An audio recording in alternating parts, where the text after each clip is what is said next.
నమస్తే welcome to rhythm Telugu Andhra Pradesh assembly ఎన్నికలు సమీపిస్తున్న నేపథ్యంలో రాష్ట్రంలో రాజకీయ పరిణామాలు సమీకరణలు అనూహ్యంగా మారుతున్నాయి.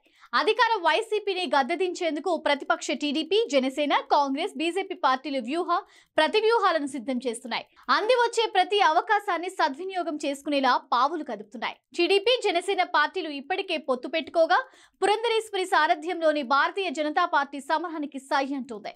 పొరుగు రాష్ట్రం తెలంగాణలో గెలుపుతో జోష్ మీదున్న కాంగ్రెస్ పార్టీ కూడా ఏపీ మే సవాల్ అంటోంది. ఒకప్పుడు విపక్షాలపై జగన్ సంధించిన బాణం షర్మిల అస్త్రాన్ని వైసీపీ మీదే ప్రయోగించడానికి సిద్ధమవుతోంది. ఏకంగా ఆంధ్రప్రదేశ్ కాంగ్రెస్ కమిటీ పాలనా పగ్గాలనే షర్మిల చేతిలో పెట్టడానికి రంగం సిద్ధమవుతోందన్న వార్తలు ఇప్పుడు ఏపీ రాజకీయాల్లో హాట్ టాపిక్ గా మారిపోయాయి. ఏ ఇద్దరు మాట్లాడుకున్నా ప్రస్తుతం ఇప్పుడు ఇదే అంశంపై చర్చ సాగుతోంది.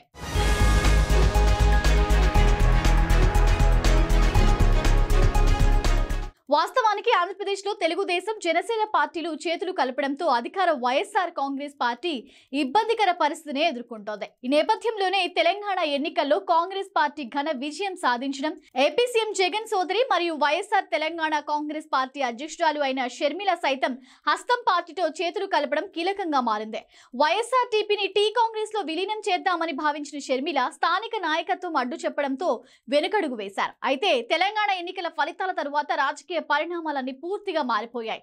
ఈ నేపథ్యంలోనే షర్మిలను ఏపీ కాంగ్రెస్ అధ్యక్షురాలిగా నియమిస్తారనే ప్రచారం జోరుగా సాగుతోంది. షర్మిల మూలాలన్నీ ఆంధ్రాలో ఉండడం, ఆమె కుటుంబానికి కాంగ్రెస్ పార్టీతో సుదీర్ఘ అనుభవం ఉండడం, ఆమె ఏపీ సీఎం జగన్ సోదరి కావడంతో కాంగ్రెస్ అధినాయకత్వం ముళ్ళును ముళ్ళుతోనే తీయాలనే నిర్ణయానికి వచ్చినట్లు చెప్తున్నారు.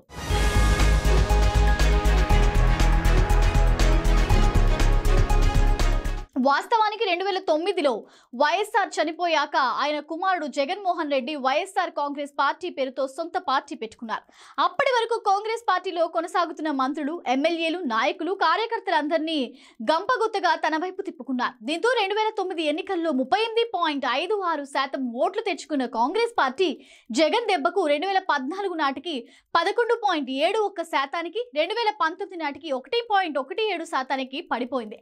ఈ 4.5 కాంగ్రెస్ పార్టీ ఉనికి నామమాత్రంగా కూడా లేకపోయినప్పటికీ ఏపీ ప్రభుత్వంపై పెరిగిన ప్రజా వ్యతిరేకత, వైఎస్ కుటుంబంలో చెలరేగిన విభేదాలు, వైసీపీలో అసమ్మతి, తెలంగాణలో కాంగ్రెస్ గెలుపు వంటి పరిణామాలను తమకు అనుకూలంగా మార్చుకోవాలని కాంగ్రెస్ పెద్దలు భావిస్తున్నారు. ఈ క్రమంలోనే ఒకప్పుడు జగన్ సంధించిన బాణంగా చెప్పుకున్న సోదరి షర్మిలను తమ వైపు తిప్పుకోవడానికి పావులు కదుపుతున్నారు. ఆమెకు ఏపీ కాంగ్రెస్ బాధ్యతలు అప్పచెప్పడం ద్వారా గతంలో తాము కోల్పోయిన ఓట్ బ్యాంక్ లో కనీసం 5% పొందాలని ప్లాన్ చేస్తున్నట్లు తెలుస్తోంది.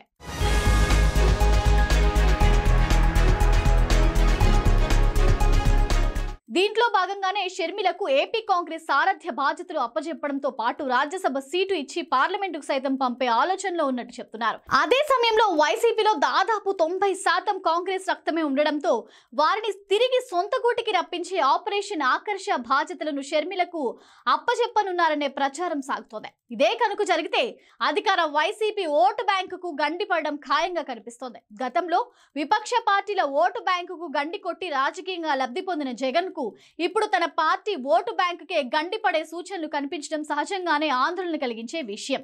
మొత్తం మీద ఏపీలో చోటు చేసుకున్న రాజకీయ పరిణామాలు, ప్రతిపక్ష పార్టీల వ్యూహాలు సీఎం జగన్ సీటు కిందకు నీళ్లు తెచ్చేలా మారుతున్నాయని రాజకీయ విశ్లేషకులు అభిప్రాయపడుతున్నారు.